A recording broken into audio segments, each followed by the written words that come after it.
400 வருஷங்களுக்கு முன்னாடி வாழ்ந்துட்டு இருந்த இந்த ராஜாவோட கிரவுனை உருக்கி ஒரு மெடலியனை உருவாக்குனாரு. இந்த மெடலியனை யார் போட்டிருக்காங்களோ அவங்க ஆசை எல்லாத்தையுமே நிறைவேற்றி வைக்கும்.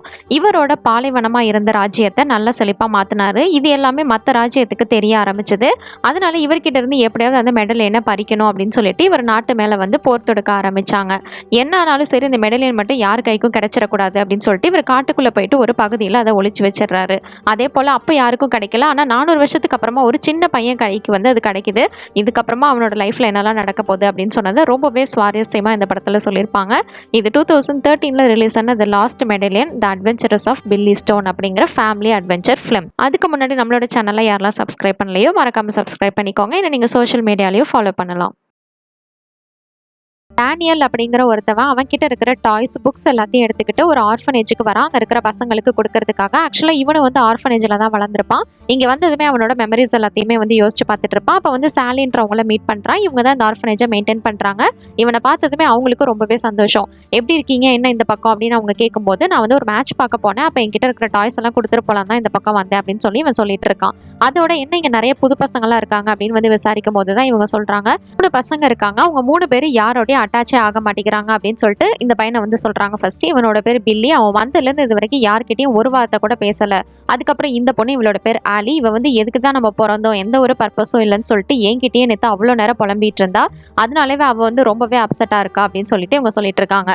சரி, அந்த 3வது ஆள் யாரு அப்படின்னு வந்து இவன் கேட்கும்போது, அந்த ப்ளூ கலர் ஷர்ட் போட்டிருக்காங்க, இவனோட பேர் ஹியூகோ. இவனுக்கு வந்து தான் தான் இந்த இடத்துல ராஜா மாதிரி வந்து பிஹேவ் பண்ணிட்டு இருக்கான். எல்லாத்துக்கிட்டையுமே ஆட்டிடியூட் காமிக்கிறது, திமிருத்தனம், இந்த மாதிரி ஒவ்வொருத்தரையும் பத்தி இன்ட்ரோடியூஸ் பண்றாங்க. வெளியில வரும்போது ஒரு பொண்ணு வந்துட்டு, நீங்க தானே இன்னைக்கு கதை சொல்ல போறீங்க அப்படிங்கிற மாதிரி கேட்கறா. இன்னைக்கு இவர் வந்து கதை சொல்ல போறது இல்லை, இன்னைக்கு அந்த லேடி வரல அப்படிங்கிற மாதிரி சாலி சொல்றாங்க. ஆக்சுவலா எப்பயுமே உங்களுக்கு வீக்லி ஒன்ஸ் ஒருத்தவங்க வந்து கதை சொல்லுவாங்க. இன்னைக்கு அவங்க வராததுனால நீங்களே சொல்லுங்களேன் அப்படின்னு இந்த பொண்ணு கேட்கும்போது, எனக்கு ஒன்றும் பெருசா கதைலாம் தெரியாதுமா அப்படிங்கிற மாதிரி டேனியல் சொல்றாரு. பரவாயில்ல, நீங்க ஏதோ ஒரு கதையவாவது சொல்லுங்க அப்படின்னு சொல்லிட்டு இன்னைக்கு இந்த அங்கிள் தான் கதை சொல்ல போறாரு அப்படின்னு சொல்லிட்டு எல்லா பசங்களையும் வந்து அசம்பிள் பண்றாங்க. இப்ப கூட ஹியூகோ வந்துட்டு சோஃபா மேல ஒரு பையன் உட்காந்துருப்பான். அவனை தள்ளி விட்டுட்டு அவன் போயிட்டு சோஃபால உட்காடுறான். பில்லியும் ஆலியும் இதுல கொஞ்சம் கூட இன்ட்ரெஸ்டே இல்லாம என்னமோ ஏனோ தானோன்னு வந்து இந்த இடத்துல உட்காரணும்னு வந்து அசம்பிள் ஆகி உட்காந்துருக்காங்க. இவனுக்கு என்ன கதை சொல்றதுன்னு ஒண்ணுமே புரியல. இப்போதான் ஹியூகோ கழுத்துல இருக்கிற ஒரு டாலரை வந்து அவன் பாக்குறான். இதை பார்த்ததுமே இதை வச்சு ஒரு செம்மையான கதை சொல்லலாம் அப்படின்னு சொல்லிட்டு ஒரு கதை சொல்ல ஆரம்பிக்கிறான். 400 வருஷங்களுக்கு முன்னாடி ஒரு ராஜா இருந்தாரு. அவருக்கு ஒரு பையன், அவனோட பேர் வந்து ஹியூகோ அப்படின்னு வந்து சொல்றாரு. இதை கேட்டதுமே ஹியூகோ வந்து என்னோட பேர் தான் ஹியூகோ அப்படிங்கிற மாதிரி சொல்றான். ஆனா அது எதையுமே டேனியல் வந்து கண்டுக்கல. அவர் கதையை கண்டினியூ பண்றாரு. அங்க வந்து ஒரு அழகான பொண்ணு இருந்தா, அவளோட பேர் வந்து ஹாலி அப்படின்னு சொன்னதுமே இந்த பொண்ணு வந்து கதையில கொஞ்சம் இன்ட்ரெஸ்டா கேட்க ஆரம்பிக்கிறா. அதே மாதிரி ஒரு கிளவரான பையன் இருந்தா, அந்த பையனோட பேரு பில்லி அப்படிங்கிற மாதிரி சொல்றாரு. உடனே பில்லியும் வந்து இந்த கதையை வந்து கேட்க ஆரம்பிக்கிறாங்க. ஹியூகோ வந்து நீ சொன்ன 3 பேருமே இந்த இடத்துல இருக்கோம் அப்படிங்கிற மாதிரி சொல்ல, ஓ அப்படியா, அப்படின்னா இந்த கதை இன்னுமே ரொம்ப சுவாரஸ்யமா இருக்க போகுது அப்படின்னு சொல்லிட்டு அவர் வந்து கதையை கண்டினியூ பண்றாரு. 100 வருஷத்துக்கு முன்னாடி வாழ்ந்த அந்த ராஜாவோட கிரவுனை உருக்கி ஒரு மெடலியன் மாதிரி உருவாக்குனாரு. அந்த மெடலியன் வந்து ரொம்பவே தூய்மையானவங்க போட்டுட்டு எது நினைச்சாலும் அதை நிறைவேற்றும், அந்த ஆசையை வந்து நிறைவேற்றி வைக்கும்.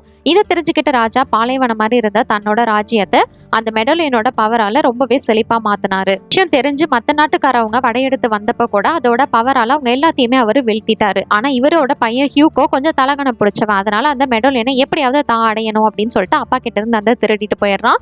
அதை திருடிட்டு போனதோட இல்லாம அதுல இருந்த கல்லையும் அவன் வந்து தெரியாதனமா எங்கேயோ தொலைச்சிடுறான். அதனால அந்த மெடலியன் இப்ப வேலை செய்யாம இருக்கு. இப்ப வந்து கோப்ரா அப்படின்னு சொல்லப்படுற ஒரு தீய சக்தி கொண்டவன் என்ன பண்றான்னா, எப்படியாவது அதை அடையணும் அப்படின்னு சொல்லிட்டு இப்போ இந்த நாட்டு மேல வந்து படையெடுத்து வரான். இதை தெரிஞ்சுக்கிட்டு ராஜா எப்படியாவது இதை வந்து ஒளிச்சு வைக்கணும், இதை அவன் கையில கிடைக்கவே கூடாதுன்னு சொல்லிட்டு காட்டுக்குள்ள போயிட்டு அதை வந்து ஒளிச்சு வைக்க ட்ரை பண்றான். இந்த கோப்ராவும் அவனை ஃபாலோ பண்ணிட்டே தான் இருக்கான்.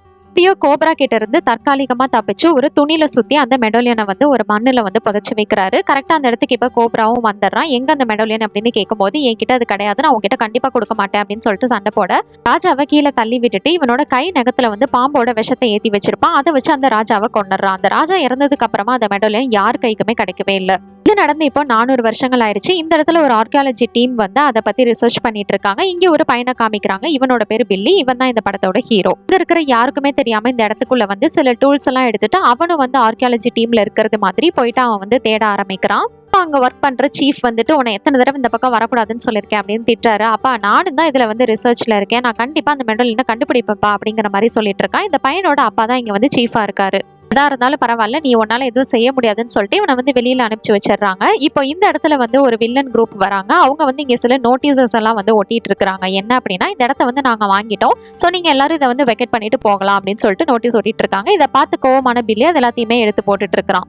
நோட்டீஸை ஒட்டினதே வந்து இந்த டீம் தான். இவன் தான் இந்த படத்தோட வில்ல. அந்த கோப்ரா ராஜ்யத்தை சேர்ந்தவங்க தான் இவங்க எல்லாரும். தலைமுறையா வந்துட்டு இருக்காங்க. இவங்களும் அந்த மெடோலியனை வந்து தேடிட்டு தான் இருக்காங்க. நிச்சயமா அந்த ஆர்காலஜிஸ்ட் டீம் வந்து இந்த இடத்துல வந்து இவ்வளோ தேடல் பண்றாங்க அப்படின்னா இங்கே தான் கண்டிப்பா இருக்கணும்னு சொல்லிட்டு தான் இந்த இடத்தமே மொத்தமா வந்து இவன் வாங்கியிருப்பான். நம்ம என்ன பண்ண போறோம் அப்படின்னு வந்து அவனோட ஸ்டாஃப்ஸ் கேட்கும்போது நம்ம வந்து இந்த சின்ன பையனை வந்து ஃபாலோ பண்ணணும், ஏன்னா அவனுக்கு ஏதோ தெரிஞ்சிருக்கு அப்படின்னு சொல்லிட்டு அவன் வந்து இன்ஸ்ட்ரக்ட் கொடுக்குறான். இல்லை ஏதாவது பிரயோஜனமா பண்ணுவான் அப்படின்னு பார்த்தா ஒரே ஒரு இலையை வச்சுட்டு என்னால் பறக்க முடியும்னு சொல்லிட்டு மேல இருந்து வந்து குதிச்சு ட்ரை பண்ணிட்டு இருக்கிறான். தண்ணிக்குள்ளே விழுந்துடுறான். இங்கே தான் இந்த பொண்ணை காமிக்கிறாங்க. இவளோட பேர் தான் அலி. இவள தான் இந்த படத்தோட ஹீரோயின். இவங்க 2 பேருமே நல்ல ஃப்ரெண்ட்ஸா இருப்பாங்க.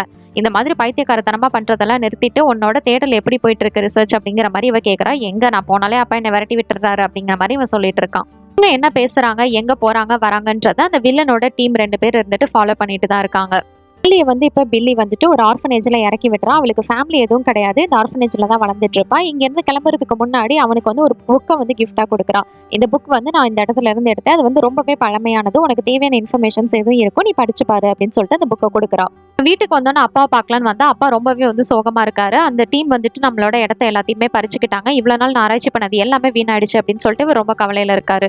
நைட் டைம் ஆயிடுச்சு. சாப்பிட்டுட்டு எல்லாரும் தூங்கிட்டு இருக்காங்க. அப்போ வந்து இவன் கையில ஒரு கருப்பு கல் இருக்கு. அது யார் கொடுத்ததுன்னா அவங்க அம்மா தான். இந்த கல் என்கிட்ட இருந்த வரைக்கும் என்னமோ தெரியல, எனக்கு எல்லாமே வந்து லக்கா தான் நடந்தது. இப்ப இந்த லக்கை வந்து நான் உன்கிட்ட கொடுக்குறேன் அப்படின்னு சொல்லிட்டு அவங்க இறக்குறதுக்கு முன்னாடி பில்லி கிட்ட கொடுத்துருப்பாங்க. அவங்களுக்கு வந்து கேன்சர் இருந்திருக்கும். அதனால அவங்க வந்து இறக்க போறாங்க. அந்த கல்லை வந்து இவன் கிட்ட கொடுத்துட்டு இறந்துருப்பாங்க. கல்லை வச்சுட்டு அவன் யோசிச்சுட்டு இருக்கும்போது வீட்டுக்குள்ள யாரோ வர மாதிரி இருக்கு. யார் அதுன்னு கட்டை எடுத்துட்டு அடிக்கிறதுக்கு ரெடியா வச்சிருக்கும் போது பார்த்தா நம்ம ஆலி தான் உள்ள வந்திருப்பா. அடப்பாவி என்ன கொல்ல பாக்குறியா அப்படிங்கிற மாதிரி அவ கேட்கறா. நீ இந்த நேரத்தில் நீங்க என்ன பண்ற அப்படிங்கிற மாதிரி பில்லி கேட்கும் போதுதான் அவ சொல்றா, நான் இந்த ஊரை விட்டு போக போறேன் அப்படின்னு சொல்லிட்டு. நான் எதுக்காக பிறந்தேன்னு கூட எனக்கு தெரியல, பேரண்ட்ஸ் கிடையாது, எதுவுமே இல்லை, எனக்கு வாழ்றதுக்கு சுத்தமா பிடிக்கல அப்படின்னு சொன்னதுமே இவன் வந்து ரொம்ப கோவப்படுறான். அப்பெல்லாம் நீ எங்கேயுமே போக வேணாம் அப்படின்னு சொல்லிட்டு, வா நம்ம ஃபர்ஸ்ட் இந்த புக்கை வந்து நீ கொடுத்தீல அதை பத்தி படிப்போம், அதுக்கப்புறம் நாளை காலையில் எப்பயும் போல நீ ஆர்ஃபனேஜ் போயிரு அப்படிங்கிற மாதிரி இவன் சொல்றான். சரி அதை பத்தி அப்புறம் யோசிக்கலாம், ஃபர்ஸ்ட் இந்த புக்கை வேணா படிக்கலாம் அப்படின்னு சொல்லிட்டு அவங்க 2 பேரும் சேர்ந்து இந்த புக்கை படிக்க ஆரம்பிக்கிறாங்க. இந்த புக்கை வந்து ஒரு பொண்ணு தான் எழுதியிருக்கா. அதுவும் 400 வருஷத்துக்கு முன்னாடி வாழ்ந்த அந்த ராஜாவை பத்தி தான் இதுல போட்டிருக்கு. அவர் இருக்கும்போது இருந்த நதியோட டைரக்ஷனே வேற பக்கம் இருக்கு. இதை பார்த்ததுமே தான் நம்ம பில்லிக்கு வந்து ஒரு விஷயம் ஸ்ட்ரைக் ஆகுது. என்ன அப்படின்னா, இதுக்கப்புறமா இந்த 400 வருஷத்துல நிறைய எர்த்குவேக், சுனாமி அது மாதிரிலாம் வந்திருக்கும். அதனால நதியோட டைரக்ஷன் மாறி இருக்கு. அந்த நதி இருக்கிறதுக்கு பக்கத்துல தான் அந்த மெடோலியன் இருக்கு. நம்ம அந்த பக்கம் வந்து ரிசர்ச் பண்ணோம் அப்படின்னா நிச்சயமா அது நமக்கு கிடைக்கிறதுக்கான வாய்ப்பு இருக்குன்னு இவங்க வந்து அதை நினைச்சு சந்தோஷப்படுறாங்க.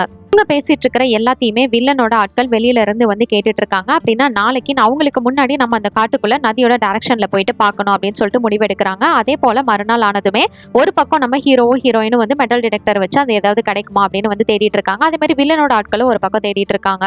வில்லனோட ஆட்களை பில்லியும் ஆலியும் பார்த்ததுனால ஒரு மரத்துக்கு பின்னாடி ஒளிஞ்சுக்கிறாங்க. ராஜாவும் 400 வருஷத்துக்கு முன்னாடி இதே பிளேஸ்ல தான் ஒளிஞ்சிருப்பாரு. இப்ப அவங்க எல்லாரும் போனதுக்கு அப்புறமா இவங்க அங்க இருந்து போலாம் ட்ரை பண்ணும்போது இவனோட மெட்டல் டிடெக்டர்ல இருந்து சவுண்ட் கொடுக்கும். என்ன இருக்கு அப்படின்னு அந்த இடத்துல பார்க்கும்போது கரெக்டா அந்த மெடோலியனை இவங்க கண்டுபிடிச்சிடுறாங்க. இங்கதான் துணி சுத்தியாதி இருக்கு. இதை பார்த்ததுமே இவனுக்கு ரொம்பவே சந்தோஷம். கரெக்டா அந்த வில்லனோட ஆட்களும் இந்த இடத்துக்கு வந்துடுறாங்க. ஒழுங்கா அதை என்கிட்ட கொடுத்துரு, இல்லைன்னா நீ அவ்வளவுதான் அப்படிங்கிற மாதிரி இவங்களை மிரட்ட இவங்க 2 பேரும் அங்கிருந்து எப்படியாவது எஸ்கேப் ஆகிடணும்னு சொல்லிட்டு ஓட ஆரம்பிக்கிறாங்க. வில்லி ஒரு வண்டி எடுத்துட்டு வந்திருப்பான். அதுல வந்து அவன் கிளம்புறான். அவங்கள ஃபாலோ பண்ணிக்கிட்டு வில்லனோட ஆட்களும் வந்து ஒரு வண்டியில கிளம்ப ஆரம்பிக்கிறாங்க. ஒருத்தனை மட்டும் அந்த இடத்துல விட்டுட்டு வந்துடுறாங்க. இவங்க எப்படியோ அங்கிட்டு இங்கிட்டு பூந்து அப்படியே சேஸ் பண்ணி ஒரு வழியா இவனோட வீட்டுக்கு சேஃப்டியா வந்துடுறாங்க. விஷயத்தை நீ முதல்ல அப்பாட்ட போய் சொல்ல, அப்ப ரொம்பவே சந்தோஷப்படுவாரு அப்படின்னு சொல்லிட்டு ஆலி சொல்றா. இதை கேட்டதும் அவனு வந்து நீ வந்து கழுத்துல போட்டுக்கோ அப்படிங்கிற மாதிரி அவ சொல்ல, அப்ப வந்து அவன் கழுத்துல போடலான்னு எடுக்கும்போது அவன் பாக்கெட்ல இருந்து ஏதோ ஒரு வந்து ஜொலிக்க ஆரம்பிக்குது. என்னன்னு பார்த்தா இவங்க அம்மா கொடுத்த அந்த கல்லு. இதுக்கு முன்னாடி இந்த மெடோலியன்ல இருந்த இந்த கல்லு தான் அது. இப்ப வந்து அதை பார்த்ததுமே அது கூட போயிட்டு அது செட் ஆயிக்கிறோம். இந்த கல்லு தான் வந்து எப்படியோ அவங்க அம்மாவுக்கு கிடைச்சிருந்திருக்கும். பார்த்ததுமே ரொம்பவே சந்தோஷமான பில்லி அதை முதல்ல தன்னோட கழுத்துல போட்டுட்டு அப்பா கிட்ட இதை போயிட்டு சொல்லலாம் அப்படின்னு உள்ள போனா இவனுக்கு பயங்கரமான ஷாக்கு. என்னன்னு பார்த்தா அந்த வில்லனோட ஆளும் இவனும் வில்லனும் வந்து தன்னோட அப்பா வந்து கைதி மாதிரி அடைச்சு வச்சிருப்பாங்க. என்ன தம்பி நல்லா மாட்டிக்கிட்டியா, ஒழுங்கு மாதிரி அந்த மெடோலியனை கொடுத்துருன்னு கேட்கும்போது அவங்க அப்பா வந்துட்டு என்னோட பையனுக்கு இதை பத்திலாம் எதுவும் தெரியாது, நான் தான் வந்து ஒரு ஆர்கியாலஜிஸ்ட், நான் தான் ரிசர்ச் பண்ணிட்டு இருந்தேன் அப்படிங்கிற மாதிரி இவர் வந்து சொல்லிட்டு இருக்காரு. இதை கேட்டதுமே பில்லி அவன் கழுத்துல போட்டிருந்தா அந்த மெடோலியனை வந்து அப்படியே எடுத்து போடுறான். அதை பார்த்ததுமே அவங்க அப்பாவுக்குமே பயங்கரமான ஷாக்கு. ஒரு பக்கம் சந்தோஷம், வில்லனுக்கு அதை பார்த்ததுமே சந்தோஷமாயிடுது. ஒழுங்கா அதை எங்க கிட்ட கொடுத்துரு அப்படின்னு வந்து அவங்க கேட்க ஆரம்பிக்கிறாங்க. மட்டும் அதை என்கிட்ட ஒழுங்கா கொடுக்கல அப்படின்னா நிச்சயமா அவங்க எல்லாத்தையும் நான் அழிச்சிருவேன் வில்லன் சொல்லும் போது, இது எந்த பிரச்சனையுமே இப்ப இது எல்லாமே இருந்தா நல்லா இருக்கும் அப்படிங்கிற மாதிரி நம்ம பில்லி வந்து சொல்றான். அப்படி சொன்னதுமே அவன் கழுத்துல போட்டிருந்தா அந்த கல்லு வந்து ஜொலிக்க ஆரம்பிச்சு அவங்க 2 பேரும் அங்க இருந்து மறைஞ்சு போயிடுறாங்க. அங்கிருந்து வேற ஏதோ ஒரு பிளேஸ்க்கு வந்துடுறாங்க. அங்க வந்து கடல் மக்கள் எல்லாருமே இருக்கிறத இவங்க பார்த்ததுக்கு அப்புறமா தான் தெரியுது இவங்க 400 வருஷத்துக்கு முன்னாடி டிராவல் பண்ணி அந்த ராஜா வாழ்ந்த காலகட்டத்துக்கு வந்திருக்காங்க அப்படின்னு. ஒரு கெட்ட எண்ணமுமே இல்லாம இந்த மெடோலியனை போட்டுட்டு அவங்க என்ன ஆசைப்பட்டாலும் அதை அப்படியே நிறைவேறும். இப்ப அந்த மாதிரி தான் இவங்கள டைம் டிராவல் பண்ணி இந்த இடத்துக்கு கூட்டிட்டு வந்திருக்கு. இவங்க 2 பேரும் இங்க நின்றுட்டு இருக்கிறத அந்த ஊரை சேர்ந்த ஒரு பையன் பார்த்துறான். இவங்க 2 பேரையுமே அங்க இருக்கிற எல்லார்கிட்டையும் வந்து கூட்டிட்டு போயிட்டு இருக்கிறான். அங்க இருக்கிற மக்களும் இவங்க 2 பேரையும் வந்து வித்தியாசமா இருக்காங்க அப்படின்னு சொல்லிட்டு எல்லாரும் அவங்கள சுத்தி வந்து பாத்துட்டு இருக்காங்க. அப்பதான் அந்த ஹியூகோ அப்படிங்கிற பையன் வந்து வரான். இவன் தான் அரசனோட பையன். இப்ப கொஞ்ச நாளைக்கு முன்னாடி தான் அரசர் வந்து இறந்து போயிருப்பாரு. ஹியூகோவை பார்த்ததுமே ஆலிக்கு ரொம்பவே பிடிச்சு போயிடும். அவன் கிட்ட போயிட்டு சிரிச்சு பேசிட்டு இருப்பா. அப்பதான் ஹியூகோ வந்து நம்ம பில்லி கழுத்துல இருக்கிற அந்த மெடோலியனை பாக்குறான். அப்படி பார்த்ததுமே இது எப்படி உனக்கு கிடைச்சது அப்படிங்கிற மாதிரி கேக்குறான். பில்லி கழுத்துல இது இருக்கிறதுனால இவன் தான் இப்போதைக்கு நம்மளோட ராஜா அப்படின்னு சொல்லிட்டு அந்த ஊர் மக்கள் எல்லாருமே வந்து முடிவு பண்றாங்க. நைட்டு நீங்க இங்கேயே தங்கி இங்க சாப்பிட்டு போகணும் அப்படிங்கிற மாதிரி சொல்ல இதெல்லாம் கேட்டுட்டு ஆலி வந்துட்டு ஒத்துக்கவே இல்லை. இந்த விஷயங்கள் எல்லாமே ஆனா பில்லிக்கு ரொம்பவே பிடிச்சிருக்கு. ஆனா ஹியூகோவுக்கு பிடிக்கவே இல்லை. ஏன்னா ஹியூகோவை தான் இவ்வளவு நாளா ராஜாவா நினைச்சிட்டு இருந்திருப்பாங்க. இப்ப இந்த பையன் வரவும் இவனை வந்து ராஜாவா நினைக்கிறீங்கன்னு சொல்லிட்டு அவன் வந்து கோவமா இருப்பான். ஆனா இந்த விஷயங்கள் பில்லிக்கு பிடிச்சிருக்கிறதுனால நான் இங்கே தான் தங்க போறேன் அப்படிங்கிற மாதிரி சொல்றாங்க. அதுக்கப்புறம் நைட் அங்கேயே தங்கி நல்ல பார்ட்டி மாதிரி அவங்க வந்து என்ஜாய் பண்ணிட்டு இருக்காங்க. அப்ப ஹியூகோ வந்துட்டு பில்லி காதுல ஒழுங்கு மரியாதை அந்த மெடோலினை என்கிட்ட கொடுத்துட்டு இங்க நீ ஓடி போயிரு அப்படிங்கிற மாதிரி அவன் சொல்லிட்டு இருக்கான். நிச்சயமா முடியாது, இது வந்து எனக்கு சொந்தமானது அப்படின்னு சொல்லிட்டு அவன் வந்து அந்த பார்ட்டியை என்ஜாய் பண்ணிட்டு இருக்கான். இப்போ நம்ம பில்லியை வெல்கம் பண்றதுக்காக ஒரு பொண்ணு வந்து வராங்க. இவங்களோட பேரை கேட்டதுமே பில்லிக்கு வந்து புரிய வருது. இந்த புக்கை எழுதியிருப்பாங்கல்ல அவங்க தான் இது. இந்த புக்கை வந்து நீங்க எழுதுனதுல நான் ரொம்பவே பெருமைப்படுறேன் அப்படிங்கிற மாதிரி இவன் சொல்றான். எனது எழுதுறது அதெல்லாம் எனக்கு சுத்தமா பிடிக்கவே பிடிக்காது அப்படிங்கிற மாதிரி அந்த பொண்ணு சொல்றா. நீங்க நிச்சயமா அந்த புக்கை வந்து எழுதுவீங்க, நீங்க நல்ல நிலைமைக்கு வருவீங்க அப்படிங்கிற மாதிரி அவன் வந்து பாராட்டுறான். கோப்ராவோட ஆட்கள் எல்லாருமே வந்து இங்க ஸ்பை மாதிரி இவங்க என்ன பண்றாங்க அப்படிங்கறத பாத்துட்டு போயிட்டு அவங்க கிட்ட வந்து சொல்றாங்க. இது மாதிரி அவங்க ரொம்பவே சந்தோஷமா இருக்காங்க. அதோட அந்த மெடோலியனும் கிடைச்சிருச்சு அப்படின்னு சொல்றாங்க. அந்த மெடோலியனை ஒரு சின்ன பையன் தான் எடுத்துட்டு வந்திருக்கான். அதனால அவனை தான் இப்ப ராஜாவா கொண்டாடிட்டு இருக்காங்க அப்படின்னு இவன் சொல்லும்போது அந்த ஊர் மக்களுக்கு நான் தாண்டா ராஜா அப்படிங்கிற மாதிரி இவன் வந்து சொல்றான் கோப்ரா. அதுக்கு வந்து அவங்க மனசார ஏத்துக்கணும்ல அப்படிங்கிற மாதிரி இவன் வந்து வெளியில பேச கோவமான இந்த மொட்டை மண்டையை என்ன பண்றான்னா அவங்க ராஜ்யத்துல ஒரு பாதாளம் போற மாதிரி ஒரு சுரங்கம் இருக்கும். அதை வந்து ஓபன் பண்ணி விட்டுட்டு அவனோட கையில இருக்கிற விஷத்தாலேயே அவனை குத்தி கொண்டுட்டு அந்த பாதாளத்துக்குள்ள தள்ளி விட்டுறான். மறுநாள் இந்த பிள்ளைங்க எல்லாருமே வந்து காட்டுக்குள்ள போகலாம் அப்படின்னு சொல்லிட்டு அங்க வந்து அதை எல்லாத்தையுமே பார்த்து என்ஜாய் பண்ணிட்டு இருக்கிறாங்க. நேரத்துல கரெக்டா நம்ம மொட்டை மண்டையோட ஆட்கள் என்ன பண்றாங்கன்னா இந்த ஊருக்கு வந்து அங்க இருக்கிற எல்லாத்தையும் கொடுமைப்படுத்த ஆரம்பிக்கிறாங்க. இவனுங்க 2 பேரும் திருப்பி போகும்போது அடிச்சுக்கிறானுங்க. அந்த மெடோலியனுக்காக ஒழுங்கா அதை என்கிட்ட கொடுத்துரு அப்படின்னு சொல்லிட்டு நான் நிச்சயமா அதை கொடுக்க மாட்டேன் அப்படின்னு சொல்லிட்டு இவனு வந்து சண்டை போடுறான். ஏன்னா நீ இந்த இதை எடுத்து உங்க அப்பா கிட்ட இருந்து திருடி இந்த கல்லை தொலைச்சதுனாலதான் இவ்வளவு பெரிய பிரச்சனையுமே அப்படின்னு சொல்லிட்டு இவங்க 2 பேரும் சண்டை போட்டுக்க ஆரம்பிக்கிறாங்க. இப்போ ஆலி தான் ஒழுங்கா சண்டை போட்டுக்கிறத நிறுத்துங்க அப்படிங்கிற மாதிரி வந்து கத்திட்டு இருக்கிறா. அப்போ கரெக்டா கோப்ரா வந்து அவளையே வந்து பிடிச்சிடறான். ஒழுங்கு மறதியா அந்த மெடோலியனை என்கிட்ட கொடுத்துரு, ஏன்னா இவளை உயிரோட பார்க்க முடியாது அப்படிங்கிற மாதிரி இவளை பிடிச்சி வச்சுட்டு மிரட்ட பில்லிக்கு வேற ஆப்ஷன் இல்லாம அந்த மெடோலியனை தூக்கி போட்டுறா. அந்த கேப்ல வந்து ஆலியும் அவங்க பக்கம் ஓடி வந்துடுறா. மொட்டையன் கிட்ட இருந்து தப்பிச்சாகணும். அதனால இவங்க 4 பேருமே அங்கிருந்து அந்த வாட்டர் ஃபால்ஸ் மேல இருந்து கீழே குதிச்சிடுறாங்க. நீங்க 4 பேர் அப்படியே செத்து போங்க அப்படிங்கிற மாதிரி இவன் வந்து சாபம் கொடுத்துட்டு இந்த ஊர்ல மக்கள் இருக்கிற எல்லாரையுமே வந்து எனக்கு அடிமையாக்குங்கடா அப்படின்னு சொல்லிட்டு அவனோட வேலையை பார்க்க போறான். இந்த தண்ணிக்குள்ள இந்த 4 பேர் வந்து இறந்து போயிருப்பாங்க அப்படின்னு பார்த்தா அவங்க எல்லாரும் உயிரோட தான் இருப்பாங்க. ஏன்னா கோப்ரா வந்து நல்ல எண்ணமே கிடையாது. அவனுக்கு தூய்மையான எண்ணம் இருந்தா மட்டும்தான் அந்த மெடோலியன் அவங்களோட பேச்சை கேட்கும். அதனால இவங்க எல்லாருமே இப்ப வந்து தப்பிச்சிருப்பாங்க. எப்படியாவது நம்ம அவனோட ராஜ்யத்துக்கு போயிட்டு அந்த மெடோலியனை எடுத்துட்டு வந்தாகணும் அப்படின்னு சொல்லிட்டு இவங்க எல்லாரும் ஒரு பிளான் போடுறாங்க. நம்ம என்ன பண்றது அப்படின்னு இவங்களுக்குள்ள பேசும்போதுதான் இந்த குண்டு பையன் வந்து நம்மளோட முனிவர் கிட்ட போயிட்டு இதுக்கு என்ன பண்ணலாம்னு கேட்கலாம். நிச்சயமா அவருக்கு ஃபியூச்சர் எல்லாமே தெரிஞ்சிருக்கும் அப்படின்னு சொல்லிட்டு ஒரு வயசான ஆளை வந்து பாக்குறதுக்காக இவங்க போறாங்க. அதை கடந்து போறதுக்கு ஒரு மலை இருக்கு.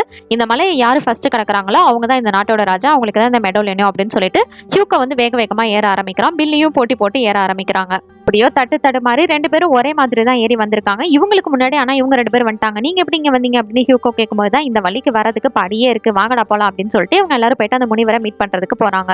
இவரோட பேரு ஃபாலிகோ. இவருக்கு ஃபியூச்சர் எல்லாமே தெரியும். இப்ப கூட பில்லியும் ஆலியும் எங்க இருந்து வந்திருக்காங்க, என்ன பண்றாங்கன்றது எல்லாமே தெரியும். இப்ப நாங்க என்ன பண்றது, எப்படி வந்து அந்த கோப்ரா கிட்ட இருந்து அந்த மெடல் வாங்குறது அப்படிங்கிற மாதிரி நம்ம ஹீரோ கேட்கும் போதுதான் இவர் வந்து சொல்றாரு, அதுக்கு முன்னாடி நான் அவங்க எல்லாத்துக்குமே வந்து ஒரு டாஸ்க் வைக்கிறேன், அந்த டாஸ்க்கை நீங்க செஞ்சு முடிங்க அப்படின்னு சொல்லிட்டு ஒவ்வொருத்தருக்கும் ஒவ்வொரு டாஸ்க் கொடுக்குறாரு.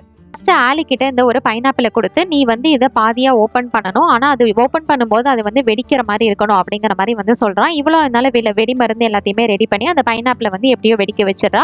அதனால இவரோட டாஸ்க் வந்து இப்போ முடிஞ்சிச்சு. அடுத்த இந்த குண்டு பையன், இந்த பையனுக்கு என்ன டாஸ்க் அப்படின்னா இந்த பைனாப்பிளை பாதியா சாப்பிடணும், அதுல ஒரு பாதி நல்லா இனிப்பா இருக்கணும், ஒரு பாதி என்னால சாப்பிடவே முடியாத அளவுக்கு இருக்கணும் அப்படிங்கிற மாதிரி டாஸ்க் கொடுக்குறாரு. இதை கேட்டுட்டு அந்த பையனும் ஒரு பகுதியை இனிப்பாவும் இன்னொரு பகுதியை கசப்பாவும் வந்து உருவாக்குறான். அதனால இந்த பையனும் இந்த டாஸ்க்ல வின் பண்ணிடுறான். அடுத்ததான் ஹியூகோக்கு அவனுக்கு என்ன கொடுக்குறாருன்னா இந்த பைனாப்பிளை நீ 100 துண்டுகளா வெட்டணும், அதுவும் எல்லாமே ஒரே ஷேப்ல இருக்கணும் அப்படிங்கிற மாதிரி சொல்றாரு. அதே மாதிரி ஹியூகோ வந்து வெட்டி முடிச்சிடறான். இப்ப லாஸ்டா நம்ம பில்லிக்கு தான். அவனுக்கு என்ன டாஸ்க்னா மரத்துக்கு மேல ஒரு பைனாப்பிள் இருக்கும், அது எப்படியாவது இவன் பறிச்சுட்டு வரணும். இவனு வந்து எவ்வளவோ ஏறி பறிக்கிறதுக்கு ட்ரை பண்றான், ஆனா முடியவே இல்லை. எப்படியோ லாஸ்ட் எல்லாம் அவன் வந்து பறிச்சிடறான். மாதிரி இந்த 4 பசங்களையும் அவர் நல்லா ட்ரெயின் பண்ணிடுறாரு. அடுத்து நம்ம என்ன பண்ண போறோம் அப்படின்னு பில்லி கேட்கும்போது, இப்போ வந்து வில்லனோட ஆட்கள் இங்க வந்து வர மாதிரி இருக்கு. அதுவும் நிறைய பேர் வராங்க. முதல்ல இங்க இருந்து நம்ம எஸ்கேப் ஆகணும் அப்படின்னு சொல்லிட்டு இந்த இடத்த விட்டு இவங்க கிளம்புறாங்க. மாலிகா சொன்னது மாதிரி அந்த இடத்துல கோப்ராவோட ஆட்கள் நிறைய பேர் வர ஆரம்பிக்கிறாங்க. இவங்களும் வந்து எங்கெங்கயோ வந்து ஓடிட்டு இருக்காங்க. ஒரு கட்டத்துக்கு மேல டெட் எண்டுக்கு போயிட்டாங்க. மலையை தாண்டி ஆகணும். அதுக்கு வந்து என்ன பண்றதுன்னு யோசிக்கும் போதுதான் பில்லிக்கு ஒரு ஐடியா வருது. அங்க இருக்கிற நிறைய விழுதுகள் எடுத்து அதை வந்து ஒரு ரோப் மாதிரி உருவாக்கி இந்த எண்டுக்கும் அந்த எண்டுக்கும் வந்து அவன் வந்து கனெக்ட் பண்ணிடுறான். அதே மாதிரி அதுவும் வந்து கனெக்ட் ஆகிருது. அங்க இருக்கிற எல்லாருமே ஆளுக்கு ஒரு விழுதுகளை வந்து கையில வச்சுக்கிறாங்க. அந்த விழுது மூலியமா இந்த பக்கத்துல இருந்து அந்த பக்கம் வந்து போறதுக்கு வந்து ஃபாலோ பண்றாங்க. பில்லி மாதிரியே அவங்க எல்லாரும் வந்து போக ஆரம்பிக்கிறாங்க. ஒரு கடத்துக்கு மேல இது வெயிட் தாங்காம எங்க விழுந்துருமோ அப்படின்னு பார்த்தா வெயிட் பேலன்ஸ் பண்ணி எப்படியோ அந்த பக்கத்துல இருந்து இந்த பக்கத்துக்கு வந்துடுறாங்க. கோப்ராக்கு இந்த பசங்க எல்லாரும் இன்னும் உயிரோட தான் இருக்காங்கன்னு தெரிஞ்சது பயங்கரமா கோவம் வருது. இந்த மெடோலினை வச்சு அந்த ராஜ்யத்தையே வந்து எரிச்சிடலாம் அப்படின்னு சொல்லிட்டு அது எரியட்டும் அப்படிங்கிற மாதிரி சொல்றான். ஆனா எதுவுமே நடக்கவே இல்லை. அப்படின்னா இது வந்து டூப்ளிகேட்டா இருக்கணும் அப்படின்னு சொல்லிட்டு அவன் கழுத்துல இருக்கிற மெடோலின் எடுத்து கீழே தூக்கி போட்டுறான். அப்படி தூக்கி போட்டதுமே அந்த கல்லு வந்து தனியா விழுந்து அது வந்து ஜொலிக்க ஆரம்பிக்குது. அது மட்டும் இல்ல அந்த கல்லு மறுபடியும் அதோடய போயிட்டு ஒட்டிக்குது. அப்பதான் இது ஒரிஜினல் தான். ஆனா ஏன் நான் சொல்றதை மட்டும் கேட்க மாட்டேங்குது அப்படிங்கிற மாதிரி இன்னும் யோசிச்சு அங்க இருக்கிற ஒருத்தங்கிட்ட ஆலோசனை கேட்கறதுக்காக வந்து வர வைக்கிறான். அப்பதான் அவன் சொல்றான், இது வந்து தூய்மையான எண்ணம் உள்ளவங்க போட்டுட்டு அவங்க நினைக்கிறது மட்டும்தான் வந்து நிறைவேறும். உங்களுக்கு தூய்மையான எண்ணம் இல்லைன்னு நினைக்கிறேன் அப்படிங்கிற மாதிரி இவன் சொன்னதுமே கோப்ராக்கு வந்து கோவம் வந்துருது. அவ்வளவுதான், அவன் அந்த இடத்துல காலி. அவனோட நகத்துல பாம்போட விஷங்களை மறுபடியும் வந்து லோட் ஏத்திக்கிட்டே இருக்கான். இங்க ஒரு சைடு பில்லியும் அவனோட ஃப்ரெண்ட்ஸ் எல்லாரும் என்ன பண்றாங்கன்னா நதிக்கரைக்கு வரலாம் அப்படின்னு வந்து பார்த்தா அங்கேயும் கோப்ராவோட ஆட்கள் வந்து காவலுக்கு உட்காந்துருக்காங்க. அப்ப பில்லி ஐடியா பண்ணி அங்க இருக்கிற எல்லா போட்டையுமே வந்து ஓட்டையாக்கிட்டு ஒரே ஒரு போட்டை மட்டும் ஓட்டையாக்காம இவங்க எல்லாரும் அதுல இருந்து ஏறி கிளம்புறாங்க. அங்க இருந்து கிளம்புறத பார்த்தா அங்க இருக்கிற வீரர்கள் இவனுங்களை ஃபாலோ பண்ணி பிடிக்கணும் அப்படின்னு சொல்லிட்டு போட்ல ஏறினா அதான் பில்லி வந்து எல்லாத்துலயும் ஓட்ட போட்டு வச்சிருக்காங்க. அதனால எல்லா போட்லயுமே வந்து தண்ணி வந்தது. அதனால இவங்களை வந்து ஃபாலோ பண்ண முடியல. எப்படியோ கோப்ராவோட அந்த ராஜ்யத்துக்கு வந்துடுறாங்க. இங்க வந்ததுக்கு அப்புறமா அந்த வயசான முனிவரால வந்து நடக்க முடியல. ஒரு இடத்துல வந்து உட்காந்துடுறாரு. இவர் அந்த மாதிரி உட்காந்ததுமே ஆலியும் வந்து இவர் கூடயே உட்காந்துக்கிறான். ஆலிக்கோ உன்னோட ஃபேமிலியை பத்தி சொல்லு அப்படின்னு கேட்கும்போது எனக்கு ஃபேமிலி எல்லாம் யாருமே கிடையாது, நான் மட்டும்தான், நான் எதுக்காக பிறந்தேனே தெரியல, ஏதோ தெரியாதனமா பிறந்துட்டேன் அப்படிங்கிற மாதிரி வந்து ஃபீல் பண்றேன். அப்பதான் அவர் சொல்றாரு, நிச்சயமா இல்ல, இந்த மாதிரி கடவுள் யாரையுமே ஆக்சிடென்டெல்லாம் வந்து படைக்க மாட்டாரு, நிச்சயமா நீ பிறந்ததுக்கு ஒரு பர்பஸ் இருக்கும் அப்படிங்கிற மாதிரி இவர் சொல்றாரு. ஹியூகோ அந்த குண்டு பையன் 3 பேரும் காட்டுக்குள்ள போயிட்டு இருக்கும் போது கோப்ராவோட ஆட்கள் வந்து அவங்கள சுத்து போட்டு எப்படியோ பிடிச்சிடுறாங்க. அவங்கள பாக்குறதுக்காக வந்துட்டு இருந்த ஆலியும் இவங்களோட பேக் எல்லாம் இங்க கிடக்கிறத பார்த்துட்டு இவங்க செத்து போயிட்டாங்க போல நினைச்சு ஃபீல் பண்ணி அழ ஆரம்பிக்கிறா. அப்பதான் ஃபேலிகோ வந்துட்டு அவங்க எல்லாம் சாகலாம் இல்ல, நிச்சயமா உயிரோட தான் இருப்பாங்க, நம்ம வந்து போயிட்டு காப்பாத்தலாம் அப்படின்னு சொல்லிட்டு இவங்க 2 பேரும் வந்து மூவ் பண்ணி போக ஆரம்பிக்கிறாங்க. இவங்க 3 பேத்தையுமே ஒரு கூண்டுல வச்சு கட்டி எடுத்துட்டு போயிட்டு இருக்காங்க. அதுக்கப்புறம் கொஞ்ச நேரம் ஓய்வு எடுக்கலாம் அப்படின்னு சொல்லிட்டு அந்த வீரர்கள் வந்து அங்க ரெஸ்ட் எடுக்கும் போது கரெக்டா பில்லியும் இந்த தாத்தாவும் அங்க வந்துடுறாங்க. இவங்க 2 பேரும் சேர்ந்து இப்ப அவங்களை வந்து நம்ம டைவர்ட் பண்ணலாம் அப்படின்னு சொல்லிட்டு ஒரு பிளான் போடுறாங்க. இவங்க பிளான் படி பில்லி ஒரு பக்கமோ இந்த ஃபேலிகோ ஒரு பக்கமோ போறாங்க. இவங்க 2 பேரையும் ஃபாலோ பண்ணிக்கிட்டு அங்க இருக்கிற வீரர்கள் எல்லாருமே நகர்ந்து போயிடுறாங்க. இந்த சான்ஸ் யூஸ் பண்ணி பில்லி வந்துட்டு உங்களை எப்படியாவது ரிலீஸ் பண்ணலாம் அப்படின்னு ட்ரை பண்ணிட்டு இருக்கும்போது பின்னாடி ஒரே ஒரு வீரன் மட்டும் வரான். இவனை எப்படியாவது நாக் அவுட் பண்ணிடணும் அப்படின்னு சொல்லிட்டு ஒரே அடிதான், அவ்வளவுதான், அந்த இடத்துல மாட்டையாயிடுறான். இதுக்கப்புறம் எப்படியாவது அவங்களை வந்து காப்பாற்றணும்னு அந்த கூண்டுல இருந்து அவங்க எல்லாத்தையுமே வெளியில கொண்டு வந்துடுறா. ஃபேலிகோவுக்கு கொஞ்சம் கொஞ்சம் வந்து கும்ஃபு எல்லாமே தெரியும். அதனால அங்க இருக்கிற வீரர்களை செம்மையா வந்து அடிச்சு போட்டுறாரு. இப்ப இவங்க எல்லாரும் வந்து ஒரே டீமா மறுபடியும் அந்த இடத்துல இருந்து கிளம்புறாங்க. இப்போ இந்த முனிவர் வந்து நம்ம பில்லியை மட்டும் தனியா கூப்பிட்டு உனக்குள்ள நிறைய திறமைகள் இருக்கு, நீ நிச்சயமா வந்து நல்லா சாதிப்ப, பெரிய ஆளா வருவ அப்படின்னு சொல்லும்போது எங்க அப்பா என்ன கண்டுக்கவே மாட்டேங்கிறாரு அப்படின்ற மாதிரி அவர் ஃபீல் பண்ணும்போது தான் இவர் சொல்றாரு, நிச்சயமா இல்ல, உங்க அப்பாவுக்கு உங்க கூட பேசுறதுக்கு உங்க கூட உட்காந்து டைம் ஸ்பெண்ட் பண்றதுக்கு டைம் இல்லாம இருக்கலாம், மத்தபடி உன்னை வந்து அவர் பெருசா தான் நினைக்கிறாரு அப்படிங்கிற மாதிரி சொல்றாரு. இது எல்லாத்தையும் அவனும் யோசிச்சு பார்த்துட்டு இருக்கும்போது கோப்ராவோட ஒரு ஆள் வந்து அந்த பையனை வந்து எய்ம் பண்றான். இதை பார்த்த இந்த ஃபேலிகோ என்ன பண்றாருன்னா அவனை காப்பாத்துறதுக்காக இவர் முன்னாடி வந்து அந்த அம்பை வந்து வாங்கிக்கிறாரு. அவர் வந்து கீழே விழுந்துடுறாரு. இதை பார்த்த பில்லி பயங்கரமா கோவப்பட்டு கல்லை வச்சு அவனை வந்து ஒரே அடிதான் அவன் அந்த இடத்துல மயக்கம் போட்டுறான். இந்த பெரியவரை எப்படியாவது காப்பாத்தலாம்னு இவங்க ட்ரை பண்றாங்க. ஆனா அந்த இடத்துல அவர் வந்து இறந்து போயிடுறாரு. அதுக்கப்புறம் என்ன ஆச்சு அப்படின்னு சொல்லிட்டு இந்த சின்ன பையன் கேட்க அப்ப வந்து ஆலி என்ன பண்றான்னா அதுக்கப்புறம் என்ன, நிச்சயமா அவங்க எல்லாரும் சேர்ந்து அவரை வந்து புதைச்சிருப்பாங்க, அவங்க ரொம்பவே ஃபீல் பண்ணியிருப்பாங்க அப்படிங்கிற மாதிரி இவங்க எல்லாரும் கதையை இன்ட்ரெஸ்டடா கேட்க ஆரம்பிக்கிறாங்க. இது சாலிக்கும் ரொம்பவே பிடிச்சிருக்கு. ஏன்னா அந்த பசங்களையே இவர் வந்து இன்வால்வ் பண்ண ஆரம்பிச்சிட்டாரு. ஆமா நிச்சயமா அப்படிங்கிற மாதிரி டேனியலும் சொல்றாரு. ஆலி நீ சொன்ன மாதிரி தான், அவரை வந்து புதைச்சிட்டாங்க, அவங்க வந்து ரொம்பவே அவன் நினைச்சு ஃபீல் பண்ணாங்க அப்படிங்கிற மாதிரி மறுபடியும் இவர் வந்து கதையை சொல்ல ஆரம்பிக்கிறாரு. பசங்க மட்டும் இப்ப அந்த முனிவரோட துணை இல்லாம அந்த ராஜ்யத்துக்கு போயாகணும், இந்த கடல் தாண்டி போயாகணும், இவங்க கிட்ட போட்ல எதுவும் கிடையாது. அதனால அங்க இருக்கிற ஒரு கட்டை மாதிரி அது இருக்கு, அதுலயே நீந்திக்கிட்டு எப்படியோ அந்த ராஜ்யத்துக்கு போயிடுறாங்க. நீந்திக்கிட்டே வர்றதுக்கு நைட் ஆகிருது. நைட் டைம்ல அங்க இருக்கிற வீரர்கள் எல்லாருமே ரொம்பவே சந்தோஷமா பார்ட்டி மாதிரி என்ஜாய் பண்ணிட்டு எல்லாம் தூங்கிட்டு இருக்காங்க. இவங்க அதனால வந்து ரொம்பவே அமைதியா அந்த ராஜ்யத்துக்குள்ள நுழைய ஆரம்பிக்கிறாங்க. அங்க ஒரு டனல் மாதிரி இருக்கு. அந்த டனல் வழியா கரெக்டா கோப்ரா தூங்கிட்டு இருக்கிற இடத்துக்கே வந்துடுறாங்க.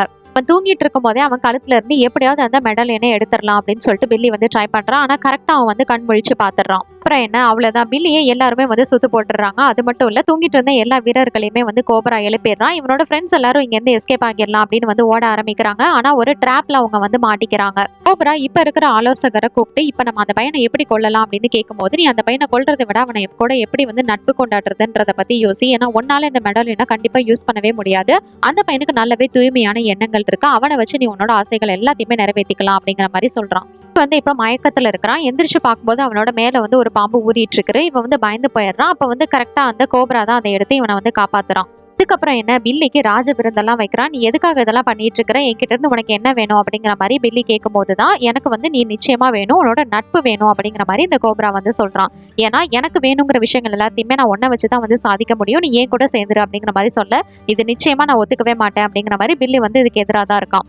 ஃப்ரெண்ட்ஸும் இறந்து போயிட்டாங்க ஒரு ட்ராப்ல மாட்டி, நீயும் இந்த இடத்துல அடைஞ்சுக்கட்ட அப்படின்னு சொல்லிட்டு இவனை வந்து ஒரு இடத்துல அடைச்சு வச்சிடறாங்க. இப்போ வந்து திடீர்னு கண்ணு முடிச்சு பார்க்கும்போது இவனுக்கு முன்னாடி அந்த முனிவர் உட்காந்துருக்காரு. எங்களுக்கு வந்து நீங்க எப்படியாவது ஹெல்ப் பண்ணுங்க அப்படிங்கிற மாதிரி கேட்கும்போது, இது எல்லாமே வந்து டாஸ்க், அந்த மெடோலியன் அதை பத்திலாம் இல்ல, உன்னோட மனசை பத்தின கதை தான், அதனால நீ வந்து உன்னால நிச்சயமா முடியும் அப்படிங்கிற மாதிரி இவர் மோட்டிவேட் பண்றாரு. இவர் தூங்கிட்டு இருக்கும்போது இது வந்து ஒரு கனவு மாதிரி வந்திருக்கும். இந்த தூக்கத்தை இவன் வந்து இப்ப கலைச்சிடறான். கோவப்பட்டு, நான் நிச்சயமா அவங்க கூட சேர மாட்டேன், எத்தனை டைம் சொல்றது அப்படின்னு வந்து கோவமா சொல்றான். உன்னோட ஃப்ரெண்ட்ஸ் வந்து இன்னும் உயிரோட தான் இருக்காங்க, அவங்க உயிரோட தான் இருக்கணுமா வேணாங்கிறதே நீ தான் வந்து முடிவெடுக்கணும். நாளை காலைல வரைக்கும் உனக்கு டைம் இருக்கு, ஒழுங்கா நல்லா யோசிச்சு நல்ல முடிவா சொல்லு அப்படின்னு சொல்லிட்டு கோபுராங்க இருந்து போயிடுறான். அப்புறம் வந்து மற்ற ராஜ்யங்கள்ல இருந்து பிடிச்சிட்டு வர ஆட்கள் எல்லாரையுமே வந்து இங்க வந்து ஒரு அடிமை மாதிரி தான் நடத்திட்டு இருப்பான். அதே மாதிரிதான் இவங்க 3 பேரும் இந்த இடத்துல அடிமையா இருப்பாங்க. அந்த ட்ராப்ல எப்படியோ இவங்க எஸ்கேப் ஆகியிருப்பாங்க. ஸோ அங்கிருந்து தப்பிச்சு இப்ப வந்து இந்த இடத்துல வேலை பார்த்துட்டு இருப்பாங்க.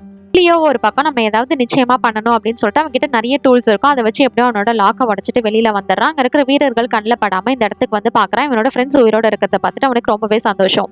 இவன் வந்து ஒரு ஐடியா பண்ணிட்டு இங்க வந்திருப்பான். என்ன அப்படின்னா, நம்ம வந்து இதுக்கு முன்னாடி ட்ரைனிங் எடுத்தோம்ல, அது எல்லாத்தையுமே வந்து இப்ப பண்ண ஆரம்பிங்க அப்படிங்கிற மாதிரி பில்லி வந்து சொல்றான். இவ வந்து எல்லாரும் சேர்ந்துட்டு வெடிக்கிற பொருள் மாதிரி தேங்காய்க்குள்ள வந்து ரெடி பண்ண ஆரம்பிக்கிறாங்க.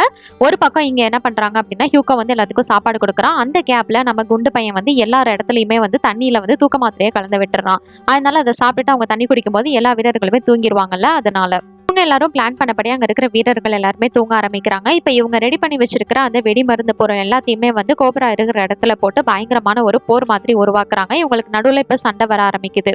சண்டையில கெட்டவன் கிட்ட இருந்த அந்த மெடோலியன் அந்த கல்லு வந்து பிரிஞ்சு கீழே விழுந்துருது. அந்த கல்லு வந்து இப்ப நம்ம பில்லி கைக்கு கிடைக்குது. ஆனா அந்த வில்லன் கையில தான் வந்து அந்த மெடோலியன் இருக்கு. இப்போவும் அந்த ஆலியை பிடிச்சி வச்சுட்டு ஒழுங்குமுறை தான் அந்த கல்லை என்கிட்ட கொடுத்துரு அப்படிங்கிற மாதிரி வந்து கேட்கறான். நம்ம பில்லியும் வந்து அந்த கல்லை கொடுக்குற மாதிரி கொடுத்து அவன் கிட்ட வந்து சண்டை போட ஆரம்பிக்கிறான். இந்த இடத்துல இந்த மொட்டை மண்டையனோட அந்த பாதாள இடமும் வந்து ஓப்பன் ஆகி இருக்கும். இப்போ இவங்க எல்லாருமே குள்ள வந்து சண்டை போட ஆரம்பிக்கிறாங்க. ஒரு கட்டத்துக்கு மேல நம்ம பில்லி ஜெயிக்கிற நிலைமைக்கு போகும்போது ஒருத்தன் வந்து அவனை காப்பாற்ற வந்து ட்ரை பண்றான். கோப்ராவை காப்பாற்ற, டேய் ஒழுங்கா போய் அந்த பொண்ணு புடிடா அப்படிங்கிற மாதிரி அந்த பொண்ணு கிட்ட வந்து அனுப்பிச்சு வச்சிடறான். இப்போ வந்து இவன் வந்து எப்படியாவது சண்டை போடலாம்னு ட்ரை பண்ணும்போது அவன் கையில இருக்கிற நெகம் இருக்குல்ல, அந்த விஷம், அது அவனவே குத்தி அவன் உடம்புக்குள்ளேயே விஷம் வந்து ஏற ஆரம்பிக்குது. இந்த சான்ஸை யூஸ் பண்ணி நம்ம எப்படியாவது அந்த மெடோலியனை வாங்கிடலாம்னு சொல்லிட்டு பில்லி வந்து ட்ரை பண்றான். அந்த பாதாளத்துக்குள்ளேயும் வந்து அவன் விழுந்துடுறான் வேற.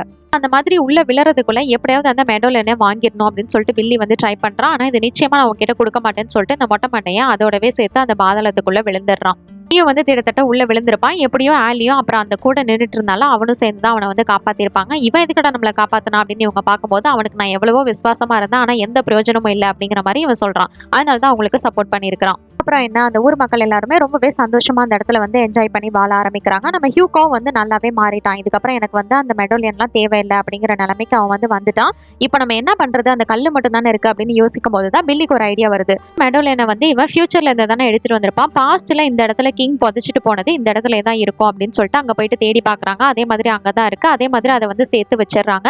அதுக்கப்புறம் நம்ம பில்லி வந்துட்டு இந்த ஹியூகோக்கு தான் கொடுக்கறதுக்கு வரான். இல்ல இது உன்கிட்டயே இருக்கட்டும் அப்படிங்கிற மாதிரி ஹியூகோ வந்து சொல்றான். அப்படி இல்லை, இந்த ராஜ்யத்தை வந்து நீ இதை வச்சுதான் காப்பாற்றணும், இதை வச்சு நிறைய நல்லது பண்ண, ஆனா திருப்பி இதே இடத்துல புதைச்சிரு அப்படிங்கிற மாதிரி அவன் வந்து சொல்லி கேட்டுக்கிறான். இதுக்கு வந்து ஹியூகோவும் ஒத்துக்கிறான். அதுக்கப்புறமா அந்த ஊர் மக்கள் எல்லாருமா சேர்ந்து இவனை வந்து அவன் வந்த இடத்துக்கே அனுப்பி வைக்கிறாங்க. அதுக்கு வந்து அந்த பையனும் வந்து உதவி பண்றான், ராஜாவோட பையனும். இந்த இடத்துல பிரசன்ட்டுக்கு வந்ததுமே நம்ம பில்லி வந்துட்டு அப்பா கூட இருக்கிற ஆட்களை தாக்க வரும்போது அவங்க அப்பா வந்து தடுக்கிறாரு. என்னடா பண்ணிட்டு இருக்கிற, இவங்கெல்லாம் நம்ம டீம்ல ஒர்க் பண்றவங்க அப்படிங்கிற மாதிரி அவங்க அப்பா சொல்றாரு. நம்ம பில்லிக்கு எதுவுமே புரியல.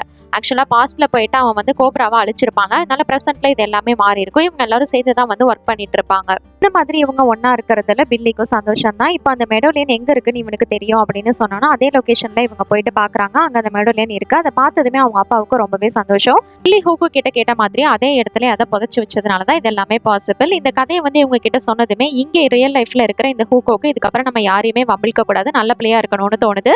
அதே மாதிரி ஆலிக்கும் நம்ம பிறந்ததுக்கு ஏதாவது ஒரு பர்பஸ் இருக்கும், அதை கண்டுபிடிக்கணும் அப்படிங்கிற எண்ணத்துக்கு வரா.